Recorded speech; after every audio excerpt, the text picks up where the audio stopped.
My name is Belinda McGinnis. I am a math teacher and digital learning specialist at Lenoir County Early College High School. What I'm going to show you today is how I structure notes in Google Slides so that students can take notes digitally in a way that doesn't require them to type math or try to draw math on an iPad screen. So here's the Lenoir County Public Schools Math 1 Canvas course that we have been working on for this year, with the understanding that for the first semester, students will be working remotely. So what I want to look at is a set of notes. So we're going to take the e-math instruction variable and expression notes. The students will, when they open this on the iPad, just the way that it is, they will be able to try to write on top of the document or type on top of the document. But we all know math is hard to type, and sometimes, unless you have a really good stylus, it's hard to write on an iPad screen. So the way that I get around that is by taking screenshots and putting them in a Google Slides. So the way that you take a screenshot on a MacBook is Command-Shift-5. So what that does is that gives me the option to size a box around exactly what I want to take the screenshot of. So that will be my first slide. So now I'm going to come to the next section, and I'm seeing that in exercise 2, so this will be my next slide.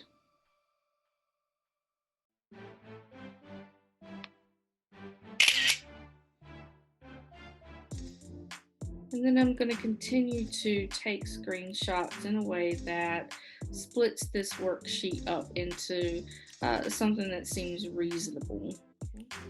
So now that I have all of the screenshots, I'm going to go to a Google slide. I'm going to title this.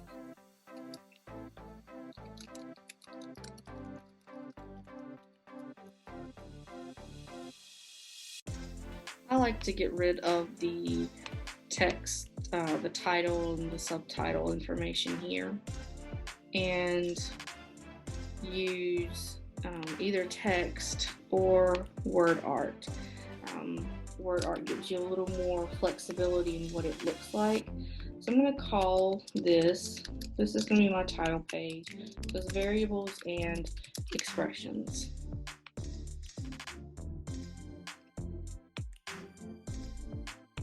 And then just kind of make it look good, look like you want it to look.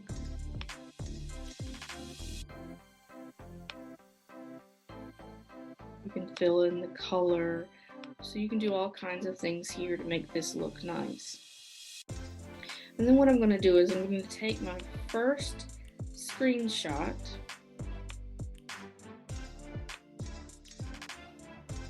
which was this one, and I'm going to drop this into my first slide.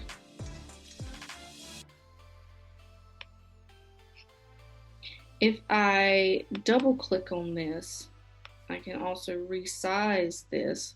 Since I've used the title here, I don't need the title there, so I can resize that a little bit to fit the way that I want it to fit. Okay. And then on a new slide, and I'm going to create a new blank slide. Now I'm going to come in and bring my next screenshot. And we're just going to continue to do this until we have all of the screenshots onto the slides.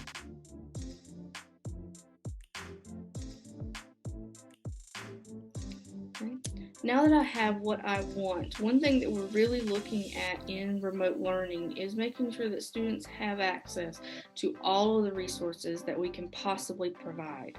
So while this may be a set of notes that we can go over during a Zoom session, a live Zoom session, it may be a situation where a student can't get to the Zoom session, or even where a student might need a little more resources to get through these notes. So what I like to do at the end, especially with the eMath instruction, because there are so many videos already created, is I like to put the video within the notes. So I go to eMath instruction and find the set of notes that we just completed, where we just created, and get the video for that set of notes. And so I copy the link. And then I come back. Again, I like to put it on the last slide. And I'm going to insert a video. And that video is coming from YouTube. So I paste that link into the box. And now the student not only has access to the notes in Google Slides, but the student also has access to the video to those notes here in Google Slides. A wonderful opportunity to do some front-loading activities with your students. The next step would be to make this accessible to the students in Canvas. So the way that I do that is I copy the link to this set of notes, and then in Canvas, I'm going to add that link to wherever I need to put it. If I put it in a page or within a module, wherever I need to put that link is where I'm going to put that link. For our purposes here, I'm going to link it directly into the module. So I'm going to add an external URL. That URL, so I'm going to paste, and this is the very important part that you need to make sure you do before you paste it. Right now, this gives them access to that slide, and if they have editing rights to that slide, then all of your students can edit. But what I'm going to do is edit this link so that it forces the students to make a copy. So I'm going to take here where it says edit at the very end, delete that out and put copy. So now anytime a student clicks on this link, it's going to force them to make a copy of the slides. So I'm going to give this a name. So this is going to be the EMI variables and expressions. I'm just going to call it Google Slides notes. And then you can choose to have it load in a new tab or indent and so forth. So I'm going to add. And we're going to see that this is going to go link in here at the very, very bottom. So now when a student clicks on this, it's going to force them to make a copy of those notes. Here we are looking at this from the student end on an iPad. So as you can see, the link that we just put in shows up at the very bottom of this first module. We can move that later to where it belongs, but this is the link that will force the student to make a copy. Remember, that is when you delete off the end up through edit and change that to copy. So now when the students click on that and choose to open, it forces them to make a copy. This keeps the students from being able to change anything about your original Google Slides document. So now that the student has a copy of this slides, the student can edit this in any way that they choose. They can choose to add text if they would rather type. But one of the benefits of doing this with slides is the ability to add pictures. So if I'm looking at this first example here, 3 times 2 plus 7, if you needed the student to show their work for something like that, they can now take and do their work on a piece of paper and add a picture. So in the top right corner where we have the plus symbol, the student would click on that plus symbol and choose to add an image, and they can choose to add an image straight from their camera. And so with their camera, they can zoom in on the problem or take a picture of where they solved the problem on paper. and then put that right inside of the document quickly and easily. So this is a very easy, simple approach on the student end for being able to keep up with the notes. And now the student has these notes in their Google Slides.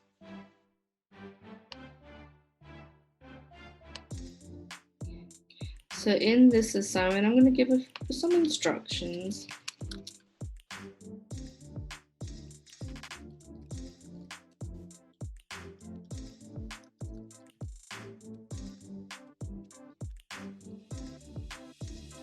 And I'm going to link to a URL.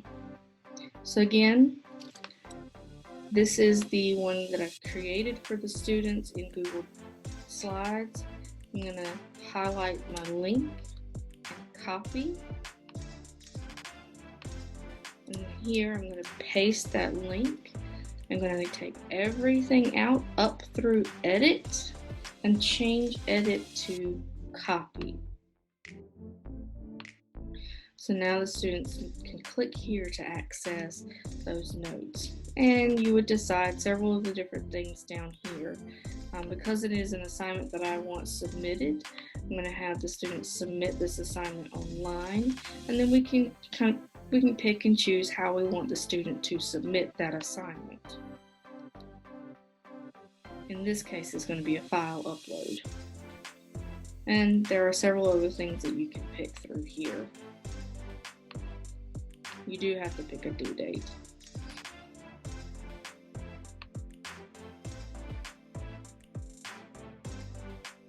Okay.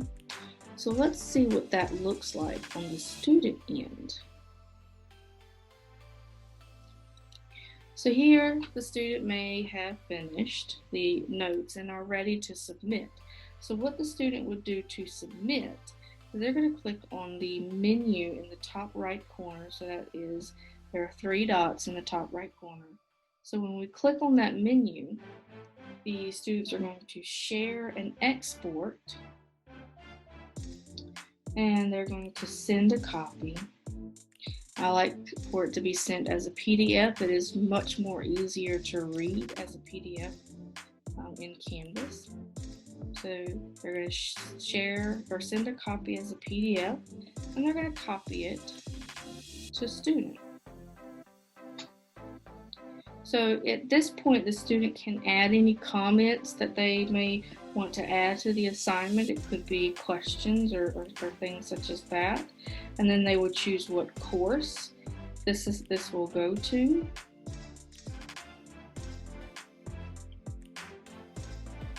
And then they will choose what assignment it goes to.